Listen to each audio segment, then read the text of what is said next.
Assalamualaikum warahmatullahi wabarakatuh. Perkenalkan, nama saya Rafida Mumtaz, NIM 12191133042 dari jurusan Bahasa dan Sastra Indonesia, Fakultas Ilmu Budaya, Universitas Airlangga. Di sini saya akan mempresentasikan mata kuliah penulisan puisi dengan materi pengantar penulisan puisi. Kita tahu bahwa puisi itu terbentuk atas 3 hal, yaitu yang pertama adalah realitas, kedua adalah interpretasi, dan ketiga adalah imajinasi. Artinya, puisi tidak hanya bersifat imajinatif saja, namun juga bisa melenturkan diri kepada realitas dan juga merupakan hasil dari interpretasi pengarang itu sendiri. Ketika kita akan menulis sebuah puisi, kita tentunya harus memahami bagaimana sebaiknya kita bisa membaca puisi karya orang-orang lain sebelum kita. Nah, untuk memahami bagaimana cara membaca puisi, maka salah satu hal yang bisa dilakukan adalah memahami kode-kode dalam karya sastra. Di sini saya mengambil contoh dari teori dari Roland Barthes pada tahun 1974. Roland Barthes mengemukakan bahwa ada 5 tipe kode dalam karya sastra. Yang pertama adalah kode hermeneutik atau kode penafsiran. Kode penafsiran ini memuat kode teka-teki yang berkisar pada harapan pembaca.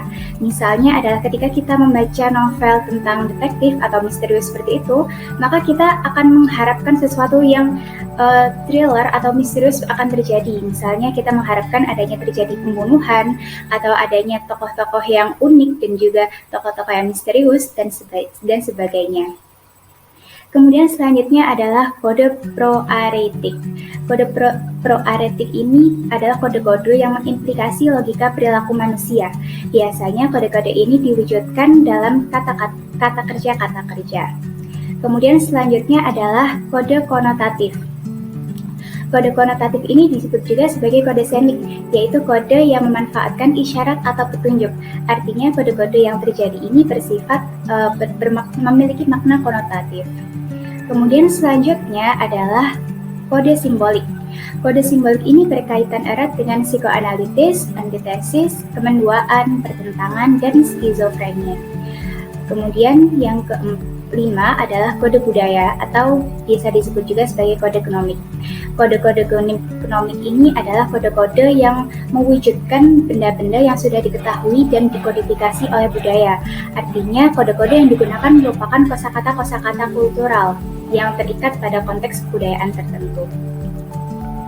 Nah, setelah kita sudah memahami apa saja yang bisa kita lakukan dalam ketika kita ingin memahami suatu karya sastra, khususnya adalah sastra puisi, maka kita harus memahami bahwa komunikasi dalam sastra maupun dalam lisan itu memiliki bentuk yang berbeda.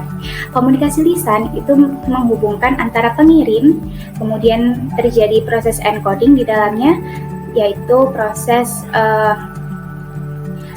membuat pesan yang diwujudkan dari pengirim. Kemudian setelah itu baru timbul pesan, kemudian medium dan noise.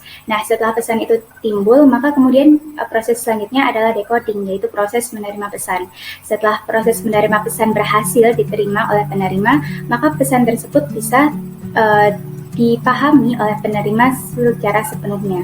Seperti itu gambaran apabila kita melakukan komunikasi secara verbal. Namun kita harus tahu bahwa komunikasi puisi dan juga komunikasi lisan seperti yang kita lakukan ini adalah suatu bentuk komunikasi yang berbeda. Berbeda pula komunikasi tulis. Ketika kita melaksanakan komunikasi tulis, kita bakalan menemui bahwa ada 3 hal yang mempengaruhi, yaitu yang pertama adalah penulis, tulisan, dan juga baru sampai kepada pembaca. Komunikasi sastra dan juga komunikasi tulis ini ada perbedaannya, tapi juga ada persamaannya. Persamaannya adalah terletak pada bagaimana penulis dan juga pembaca dipisahkan oleh tulisan.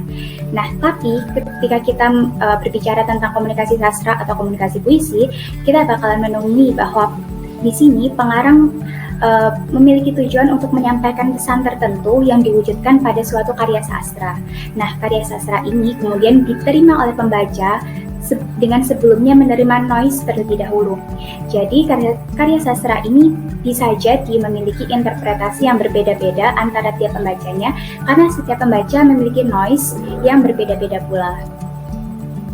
Misalnya saja kita mencoba untuk mengaplikasikan teori Roland Barthes tadi ke dalam suatu puisi karya Sapardi Djoko Darmono. Ini pasti banyak orang-orang yang sudah tahu tentang puisi ini. Puisi ini tuh sangat terkenal. Judulnya adalah Aku Ingin. Aku ingin mencintaimu dengan sederhana, dengan kata yang tak sempat diucapkan, kayu kepada api yang menjadikannya abu. Aku ingin mencintaimu dengan sederhana, dengan isyarat yang tak sempat disampaikan, awan kepada hujan yang menjadikannya tiada.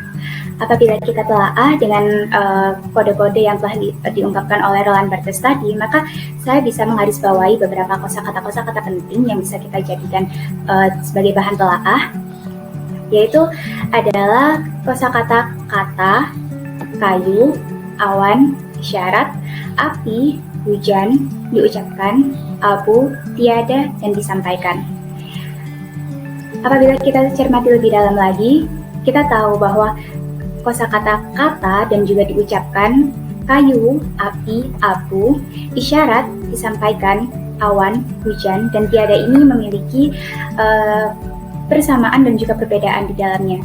Penulis atau pengarang seperti Djoko Darmono ini tidak ngawur ya, maksudnya tidak semata-mata mencetuskan kosakata seperti ini tanpa alasan gitu. Jadi pasti ada alasan dibalik kenapa penulis ini ingin menggunakan diksi-diksi yang seperti itu. Kita tahu di sini yang pertama ada kata. Kata ini bentuknya solid. Kemudian ketika itu sudah diucapkan, maka itu kemudian berubah menjadi sesuatu yang abstrak. Kemudian adalah kayu. Kayu ini bentuknya padat, solid artinya. Kemudian setelah kita beralih ke kata yang selanjutnya, yaitu api. Api ini bersifat tidak solid. Artinya dia bisa mewujud kemana-mana. Kemudian setelah itu, diksi yang selanjutnya adalah abu, yang artinya dia semakin lemah dari kayu ataupun api. Kemudian selanjutnya itu ada awan. Awan ini bisa diinterpretasikan bahwa itu adalah sesuatu yang solid. Kemudian dilanjutkan dengan kata hujan, yang itu lebih cair bentuknya. Maksudnya hujan itu kan bentuknya tidak solid ya, itu bentuknya cair dan menyebar. Kemudian setelah itu dilanjutkan dengan kata tiada. Artinya dari solid, kemudian semakin cair dan menuju ketiadaan. Dan selanjutnya adalah isyarat. Isyarat ini relatif hampir abstrak, namun juga tidak abstrak juga. Kemudian semakin diabstrakkan setelah ada kata disampaikan. Artinya ada 3 hal yang berada dalam konteks analisis puisi ini, yaitu ada bidang solid, bidang solid, yaitu yang diwakili oleh warna yang di sebelah kanan, di sebelah kiri maksud saya. Kemudian ada bidang yang antara solid dan tidak solid, yang diwakili oleh bidang tengah. Dan kemudian ada kelompok yang abstrak atau sudah tidak ada lagi, yang diwakili oleh bidang yang paling kiri, bidang paling kanan.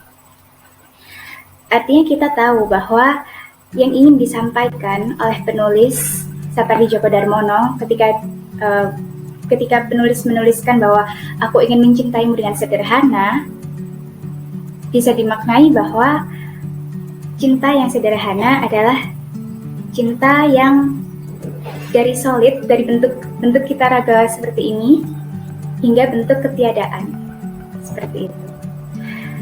Nah, kemudian ketika kita sudah memahami bagaimana pembacaan puisi yang tepat, maka kemudian kita harus tahu, kita tidak hanya membaca saja ketika kita berkaitan dengan puisi, tapi sebisa mungkin kita juga menjadi produsen atas puisi itu sendiri. Maka dari itu kita harus memperhatikan bagaimana rumah teks. Rumah teks ini pada intinya adalah mengajarkan kepada kita untuk membuat puisi dengan beberapa panduan, yaitu yang pertama adalah memperhatikan sintagmatik sebelum paradigmatik, memperhatikan surface structure sebelum deep structure, kemudian memperhatikan in presentia sebelum in absentia, dan memperhatikan heuristik sebelum hermeneutik. Kita sedikit berbalik kepada materi tentang penanda-petanda dari Ferdinand de Saussure tentang sintakmatik dan paradigmatik, bahwa kita harus memperhatikan sintakmatik. Artinya kita harus memperhatikan unit-unit bahasa secara konkret terlebih dahulu yang berhubungan secara horizontal atau bisa disebut juga sebagai hubungan interpresentia. Nah, setelah kita sudah memperhatikan hubungan sintakmatik, kemudian selanjutnya kita harus tahu apa hubungan paradigmatik. Hubungan paradigmatik ini menyangkut pada unit-unit yang tidak konkret, artinya unit-unit yang memiliki hubungan secara vertikal atau bisa disebut juga sebagai hubungan in absentia. Kemudian selanjutnya adalah kita harus memperhatikan bahwa tulisan kita adalah memperhatikan yang namanya surface structure sebelum deep structure. Artinya kita harus memperhatikan wujud luar atau wujud dari apa yang diungkapkan oleh gagasan yang ingin kita sampaikan. Kemudian baru kita memperhatikan lebih dalam lagi, yaitu tentang deep structure, gagasan yang ingin diungkapkan oleh puisi kita. Dan selanjutnya adalah kita memperhatikan tentang heuristik terlebih dahulu sebelum kita membahas hermeneutik. Artinya kita melakukan pembacaan tingkat pertama atau heuristik terlebih dahulu, yaitu interpretasi secara referensial, secara harfiah. Kemudian setelah kita berhasil menemukan heuristik, maka kita selanjutnya akan berlanjut pada hermeneutik, artinya melakukan pembacaan tingkat kedua yang bersifat retroaktif hingga mengungkap makna keseluruhan. Apabila kita sudah memahami tentang simbol-simbol dalam kode dalam karya sastra, kemudian kita bisa membaca suatu karya sastra berdasarkan rumah dan teks, maka saatnya untuk berpuisi. Sekian dari apa yang bisa saya sampaikan. Semoga bermanfaat untuk teman-teman dan juga pemirsa yang menyaksikan. Wassalamualaikum warahmatullahi wabarakatuh.